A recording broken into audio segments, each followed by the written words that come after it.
Listo. ¿Se ve la pantalla? Sí. Sí. Bien, el contenido de la clase de hoy se refiere a la anatomía quirúrgica del hígado, vesícula y vías biliares y vamos a tocar el tema de segmentectomía hepática. Como saben, el hígado es el mayor órgano del cuerpo, con un peso entre 1.400 a 1.800 gramos en el hombre y en la mujer 1.200 a 1.400 gramos. Representa un 4.5 a 5% del peso corporal y tiene una longitud que en sentido transverso es de 20 a 23 centímetros y en sentido anteroposterior de 10 a 12.5. El hígado es peritoneal, tóraco-abdominal y está situado en el compartimiento inframesocólico. Dentro de lo que podemos referirnos a las relaciones anatómicas, sabemos que el hígado tiene una cara diafragmática y una cara visceral. La cara diafragmática se divide en una parte superior, anterior, posterior y el lado derecho. Está relacionada de derecha a izquierda con la pleura y el pulmón derecho, el pericardio, que va a ir por detrás, hacia el lado izquierdo, la pleura y el pulmón izquierdo. Su parte posterior, que en esta figura no se ve, se relaciona con el diafragma y las costillas inferiores. Tenemos el surco hacia atrás de la vena cava y en la parte desnuda que va a ir en relación directamente con el diafragma. Su parte anterior se relaciona también con el diafragma, con los márgenes costales, en la pared anterior con la apófisis sifoides del esternón y todo lo que se refiere a la pared anterior del abdomen. Y la parte derecha, que es la continuación de la cara posterior, que se relaciona también con la pleura y el pulmón derecho y las costillas de la séptima a la 11ª. Se separa de la superficie visceral por este borde, que es el borde anterior. Clínicamente es el borde que podemos palpar, es afilado y este mismo borde se continúa en la parte posterior, pero siendo romo y mal definido. En la parte anterior se presentan dos escotaduras, una profunda que corresponde al ligamento redondo y otra escotadura correspondiente a la vesícula biliar. La cara visceral, de derecha a izquierda, va a estar relacionada con el ángulo hepático del colon transverso, ¿verdad? Detrás del ángulo del colon va a estar la impresión de la bolsa hepatorrenal, el riñón derecho y la glándula adrenal derecha. Un poco más medial, la vesícula biliar, yéndonos hacia la izquierda, la primera y segunda porción del duodeno, a la izquierda el esófago y el resto de la cara visceral correspondiente al lado izquierdo está en contacto con el estómago.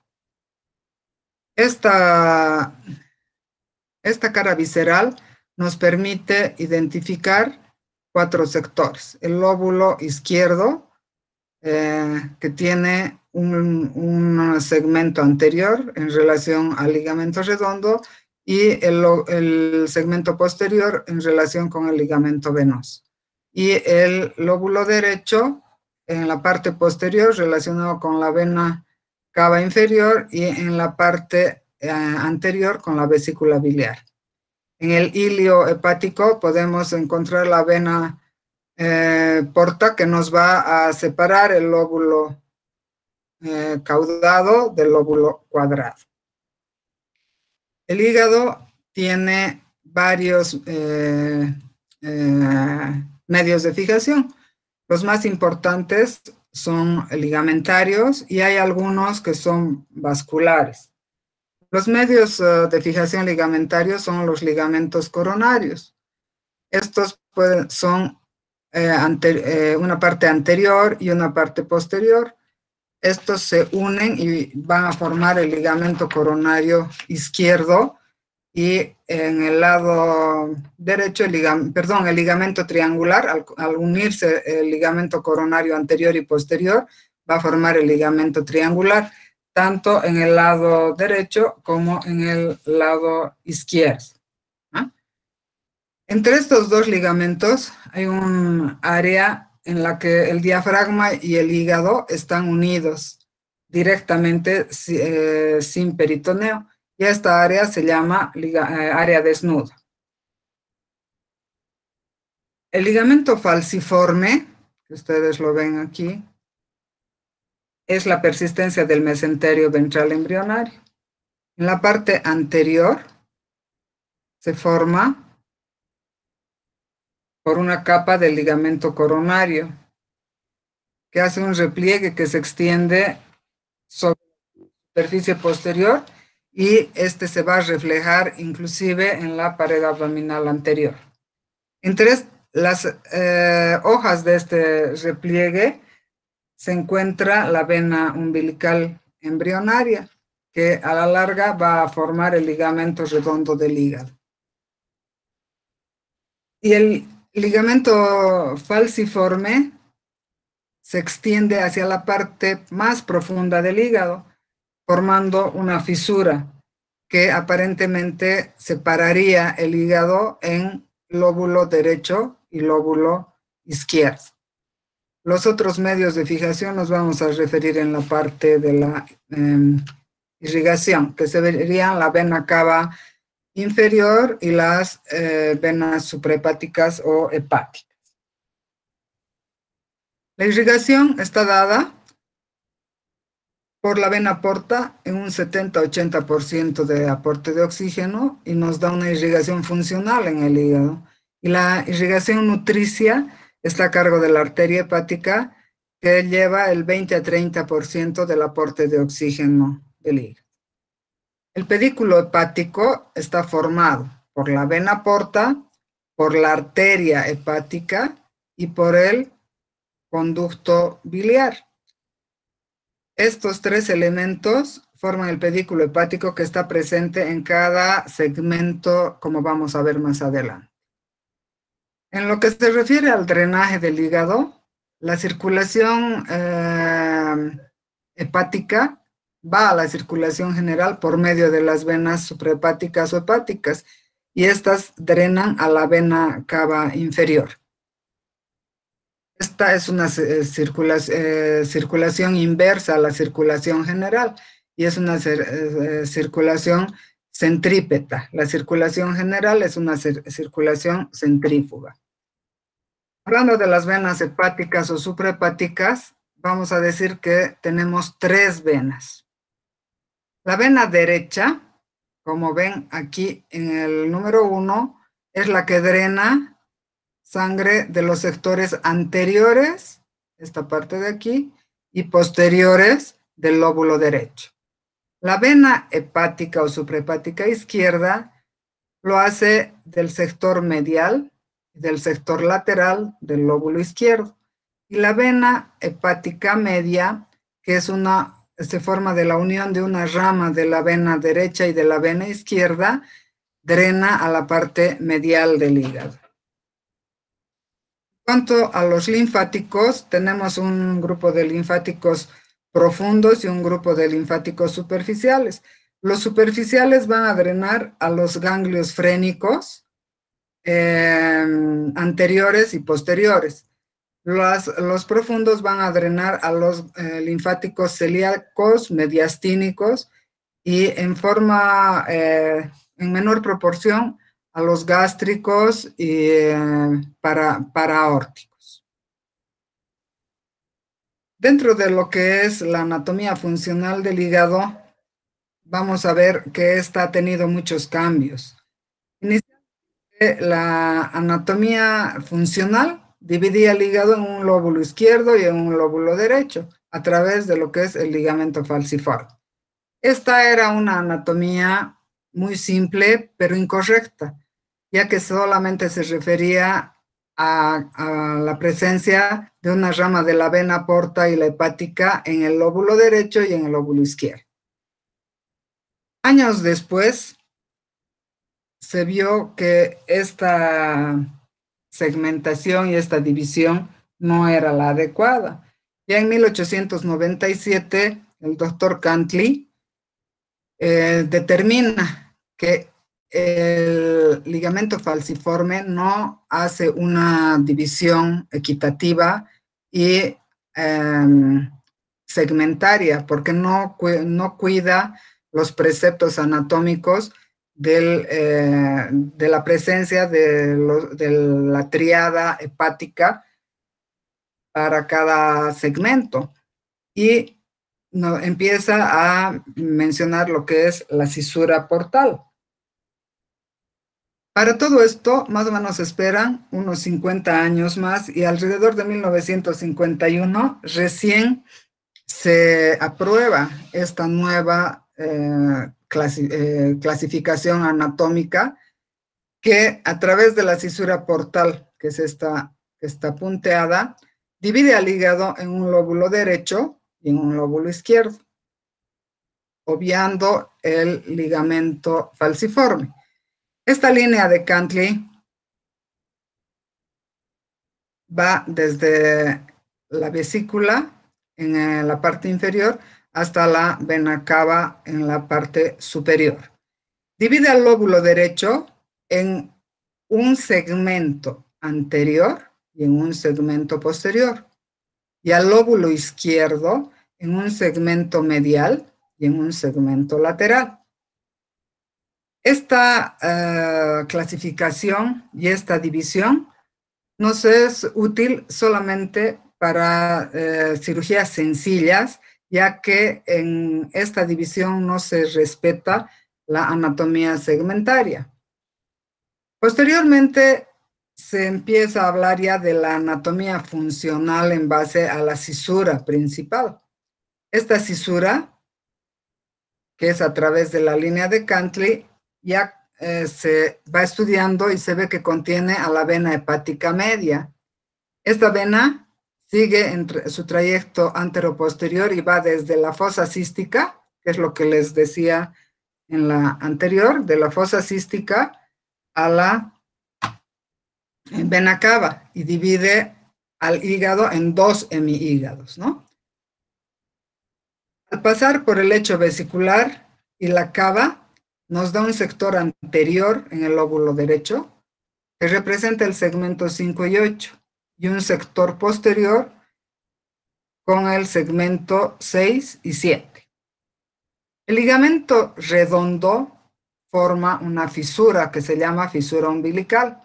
En esta fisura no hay venas, pero sí está presente el pedículo portal izquierdo, que tiene vena porta, arteria hepática y conducto biliar. Entonces, esto es lo que empezamos a ver ya a partir de esta anatomía funcional. Y en el hígado izquierdo divide el hemihígado izquierdo o el lóbulo izquierdo en un sector anterior que comprende los segmentos 3 y 4 y el sector posterior con el segmento 2. Años después, se vio todavía que Goldsmith y Woodburn describen 8 segmentos hepáticos, ya no se conforman con 2 hemihígados. Y estos segmentos, cada uno tiene una sola tríada portal. Estos 8 segmentos se encuentran dentro de 4 sectores, que están separados por cisuras. Cada sector contiene una vena hepática, tanto en el lado izquierdo como en el lado derecho. Estos segmentos también, cada segmento tiene su propio pedículo portal, o sea, arteria, vena y conducto biliar, ¿no? Y la la fisura portal, que es la central, contiene o recibe al pedículo portal izquierdo. Esta anatomía nos sirve más en el ámbito quirúrgico, y a partir de 1957 se fundamenta en la segmentación y sistematización que hace el doctor Quinault, basada en la distribución de las venas suprahepáticas y los pedículos portales dentro del hígado. En este sentido, hay una proyección. Las venas suprahepáticas van a dividir, como ya habíamos dicho, el hígado en 4 secciones. Una lateral y una medial en el lóbulo, en el hígado izquierdo, y una posterior y una anterior en el lóbulo derecho. Sí, esta es una proyección vertical, ¿no es cierto? Aquí vamos a hacer un plano de trazo horizontal sobre el eje de la vena porta derecha a la izquierda, y de esta manera vamos a obtener 8 segmentos. Cada segmento es una unidad anatómica y funcional en el hígado, ya que tiene una rama de la porta, una rama de la arteria y un drenaje biliar que en cada segmento es independiente.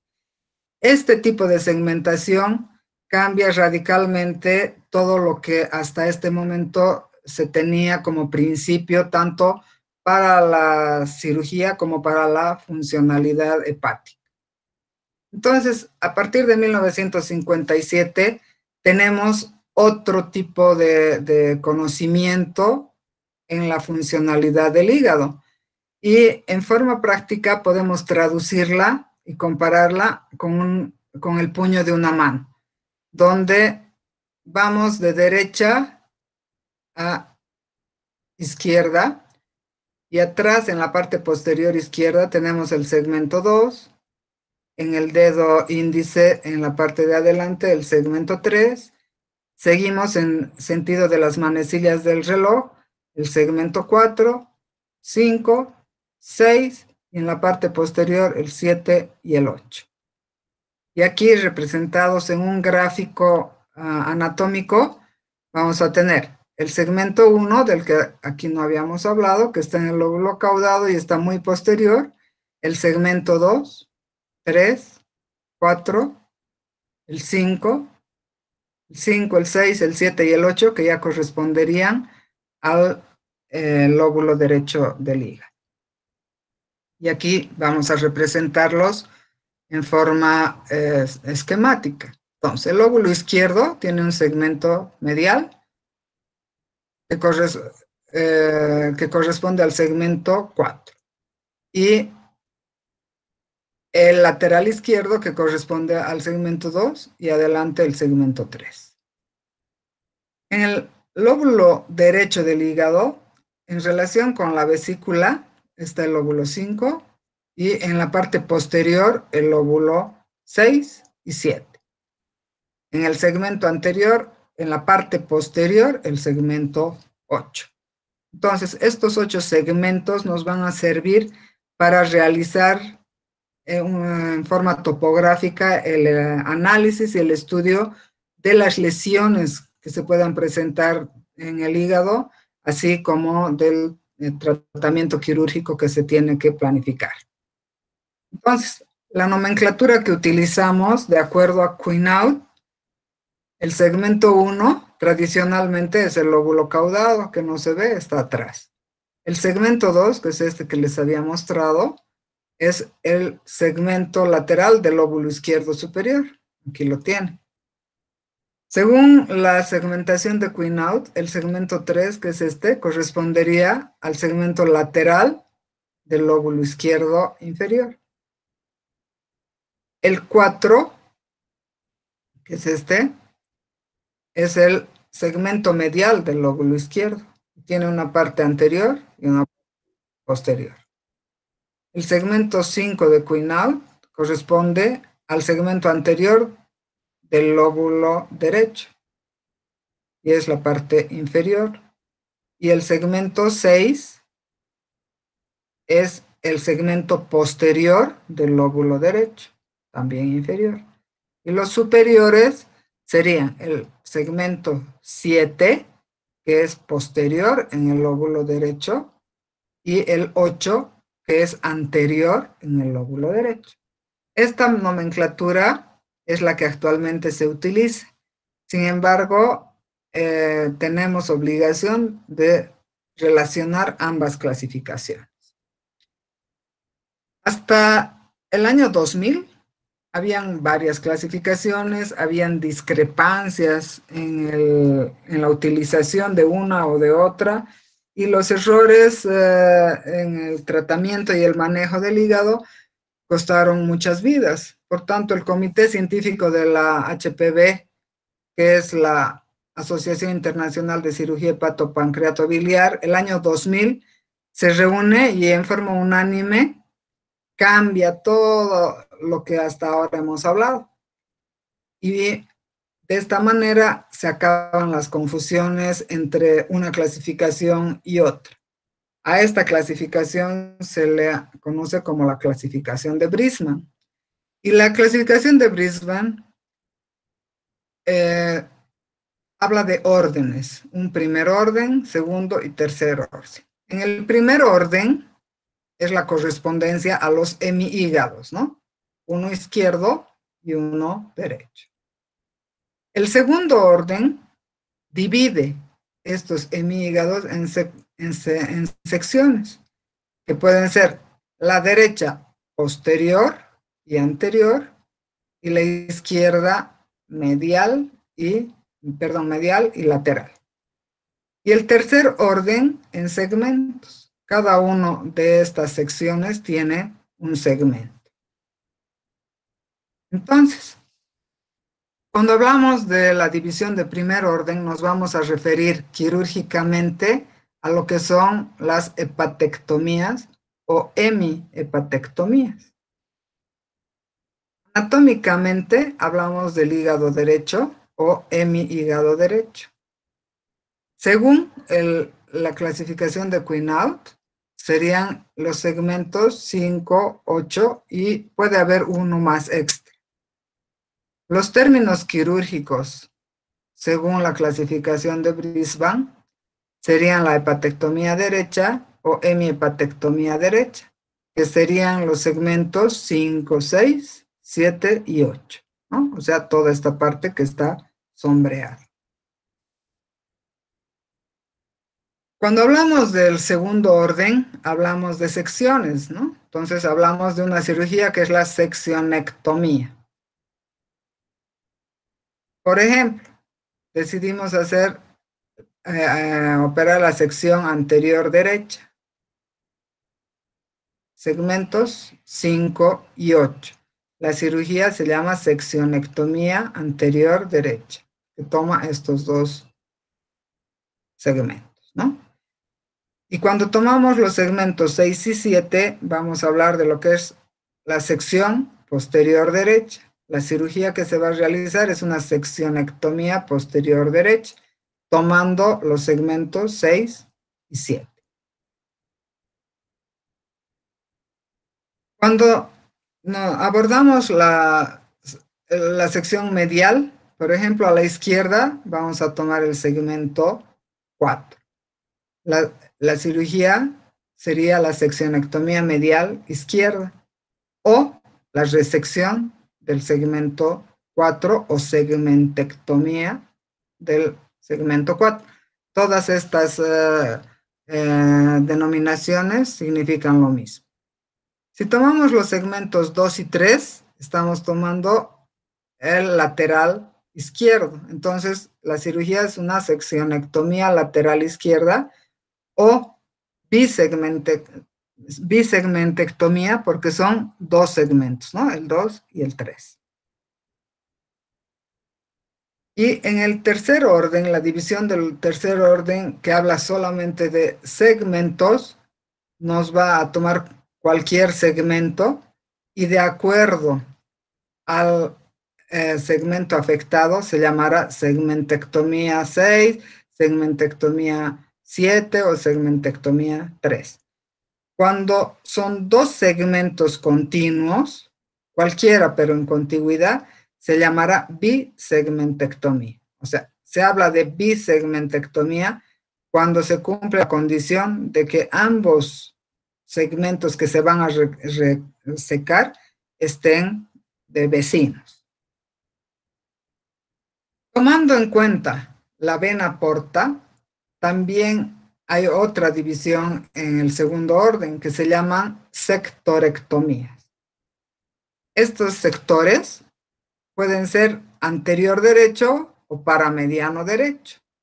Y se llamará sectorectomía anterior derecha cuando se resequen los segmentos 5 y 8. Y en el caso de que se resequen los segmentos 6 y 7, se llamará sectorectomía posterior derecha o lateral derecha. Igual, ¿no? En estos casos, los segmentos que se van a resecar son continuos. En base a esto vamos a tener varios tipos de resección hepática, que como ya dijimos, se basa en la segmentación de Quinault. Siempre que se realice una resección hepática, se debe dejar un margen de 1 centímetro de hígado de parénquima normal. Cumpliendo estos requisitos, podemos nosotros realizar hepatectomías derecha o izquierda, lobectomías derecha o izquierda, segmentectomías, subsegmentectomías, o cuando se hacen pequeñas resecciones en cuña, que se llaman resecciones atípicas. Entonces, por ejemplo, aquí tenemos una lobectomía derecha, está en azul, o sea, los segmentos 5, 6, 7 y 8. La lobectomía izquierda, cuando tomamos el segmento 4, el 2 y el 3. Una lobectomía lateral izquierda, cuando tomamos solo el segmento 2 y 3, que está. Y, por ejemplo, en este caso, tenemos una segmentectomía del segmento 4B, ¿no? El de atrás es el 4A, eso es para fines quirúrgicos. Entonces, cuando hablamos de una lobectomía hepática, ¿a qué nos referimos? A la extirpación de la porción derecha o izquierda del hígado. Y basándonos en esta segmentación vascular, la hemorragia de estas cirugías casi no existe. Y cuando hablamos de una segmentectomía hepática, estamos hablando de la resección solo de los segmentos dañados por algún trauma o por algún tumor. ¿En qué bases quirúrgicas nos apoyamos para una resección? Primero, para realizar una resección hepática tiene que haber una buena curva de aprendizaje, una experticia importante, con buen equipo quirúrgico, con recursos ilimitados, y técnicamente el acceso al abdomen puede ser laparotómico o laparoscópico, debe ser muy amplio. La movilización del hígado es una regla y debe ser completa. Eso significa que todos los medios de fijación deben estar seccionados, ligamentos triangulares, coronales, el ligamento redondo y el ligamento suspensorio. Siempre se debe hacer una disección del pedículo hepático con la maniobra de Pringle o sin maniobra de Pringle. De esto nos vamos a referir en la siguiente clase. La colecistectomía solo en caso necesario, y esta resección o transección del parénquima puede hacerse con diferentes tipos de artefactos electrónicos, bipolares, LigaSure, esto que es un sistema de aspiración, sección y coagulación, que se llama CUSA, y los electrobisturís. Y siempre se debe hacer una buena ligadura de los elementos, tanto vasculares como biliares, en el sitio de la transección. Las opciones para realizar todo este tipo de tratamientos pueden ser a través de la vía percutánea, laparotómica o laparoscópica. cada vez la vía laparotómica está siendo menos utilizada porque hay más experiencia y mayor tecnología para realizarla a través de la vía laparoscópica. Ahora, hablando de la vía biliar, vamos a decir que es la vía que excreta la bilis a través de un conducto de ductos que van desde dentro del hígado, la vía intrahepática, hasta la vía extrahepática, que es la que desemboca en la segunda porción del duodeno a nivel de la ampolla hepatopancreática. La vía biliar, bueno, no sé si alcanzan a ver muy bien, voy a tratar de esquematizar este cuadrito. Nivel extrahepático, vamos a decir que inicia en el conducto colédoco. El conducto colédoco va a ascendentemente desembocar en lo que es el conducto hepático común, que tiene dos divisiones, el conducto hepático derecho y el conducto hepático izquierdo. Todo esto es la vía biliar extrahepática. El conducto hepático derecho, en forma intrahepática, nos va a dar dos segmentos constantes. Un segmento anterior, o conducto segmentario anterior, y el conducto segmentario posterior. El conducto segmentario anterior, a su vez, se subdivide en una rama antero-superior y en una rama antero-inferior. Y el conducto segmentario posterior, igual, se subdivide en dos ramas, o que son los conductos secundarios, ¿no? La rama postero-superior y la rama postero-inferior. El conducto hepático derecho tiene una tercera rama que es el conducto para el lóbulo caudado derecho. En el lado izquierdo, el conducto hepático izquierdo hace lo mismo. Se divide en un conducto segmentario externo y en un conducto segmentario interno. Ambos conductos segmentarios dan dos ramas. El conducto segmentario externo da la rama superoexterna y la rama inferoexterna. Y el conducto segmentario interno, da la rama superointerna y la inferointerna. Y al igual que el conducto hepático derecho, también el conducto hepático izquierdo da un conducto extra para el lóbulo caudado. Hablemos más específicamente de lo que son los conductos hepáticos. El conducto hepático derecho está formado, ahora vamos a ir de dentro hacia afuera, está formado por la unión de los conductos segmentarios. Ya estos son los conductos segmentarios que al unirse nos van a dar dos conductos biliares sectoriales. Un ramo anterior para los segmentos 5 y 8 y un ramo posterior para los segmentos 6 y 7. En el lado izquierdo, la división de los conductos sectoriales intrahepáticos es la misma como hemos visto en el esquema anterior, con un ramo anterior donde drena el segmento 4 y un ramo lateral para el segmento 2 y 3. La vía biliar intrahepática, como ya dijimos, conductos biliares segmentarios y sectoriales. La extrahepática, conductos hepáticos, derecho e izquierdo, vía biliar principal o colédoco y la vía biliar accesoria que desemboca al páncreas. Estos conductos hepáticos se unen a la salida del hígado en la carina y nos dan el conducto hepático común.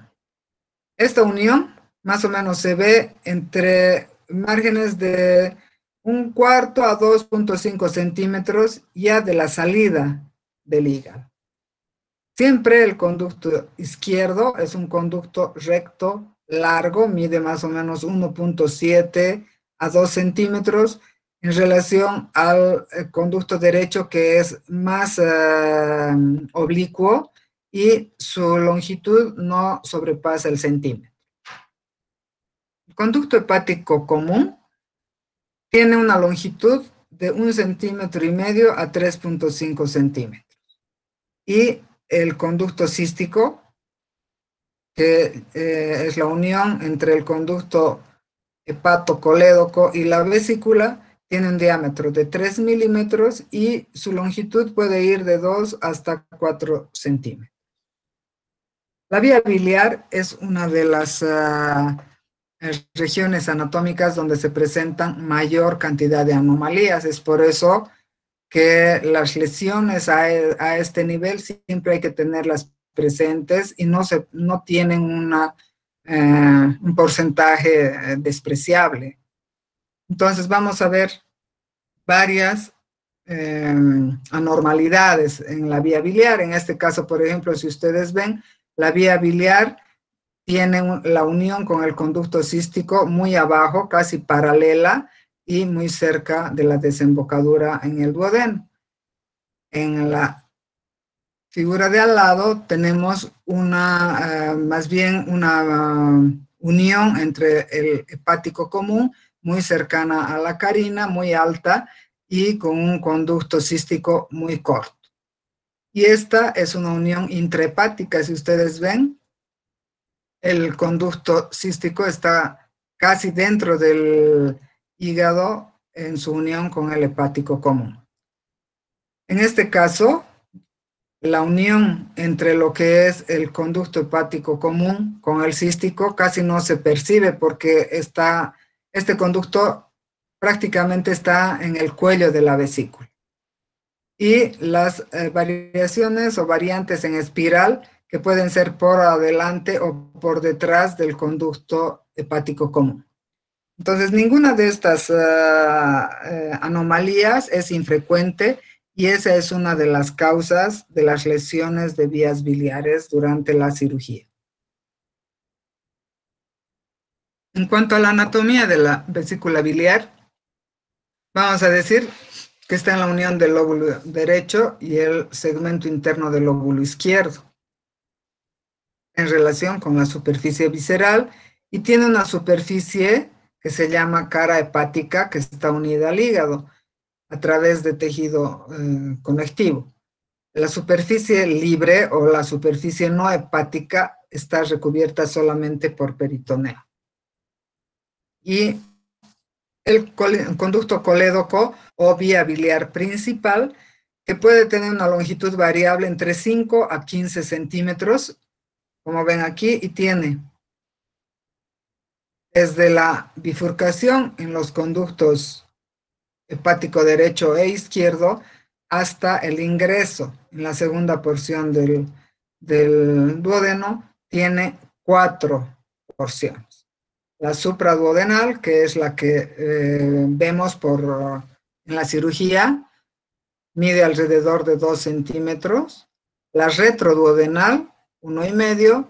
La pancreática, 3 centímetros. Y la intramural, 1,5. Estas 3 porciones del colédoco son porciones que ya no se pueden advertir durante la cirugía. Lo más importante a nivel anatómico como referencia quirúrgica para evitar lesiones son los triángulos de la vía biliar. Estos triángulos, hay varios triángulos, pero los más utilizados son el triángulo hepatocístico y el triángulo de Calot. El triángulo de Calot está formado en su borde superior por la arteria cística, en el borde externo el conducto cístico y en el borde interno el conducto hepático común. ¿Cuál es la diferencia con el triángulo hepatocístico? Como su nombre lo dice, el triángulo hepatocístico se amplía y tiene como límite superior el reborde del hígado. Los dos otros límites son constantes, o sea, en el extremo externo, el conducto cístico, y el límite interno, el conducto hepático común. ¿Para qué es importante determinar, identificar y conocer estos triángulos? Para individualizar y ubicar dónde está la arteria cística. Muchas veces esta arteria cística trae también anormalidades y lo que encontramos es la arteria hepática derecha, y en un número que no es infrecuente, un conducto biliar aberrante, que en casos en que el cuadro sea con una inflamación aguda, podemos confundirlo con el cístico o con la vía biliar. La irrigación está dada a nivel arterial por la arteria cística, que como sabemos es rama de la arteria hepática derecha. Tenemos conductos biliares que están irrigados por las ramas de la arteria pancreato-duodenal, tanto posterior superior, retroduodenal y las arterias hepáticas derecha e izquierda. El colédoco a nivel supraduodenal tiene una irrigación escasa, axial, a horas 9 y 3 en las manecillas del reloj.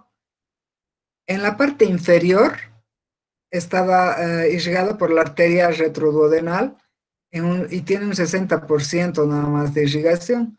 Y en la parte de arriba está dada por su irrigación por la arteria hepática derecha, que es escasa, solamente llega al 38%.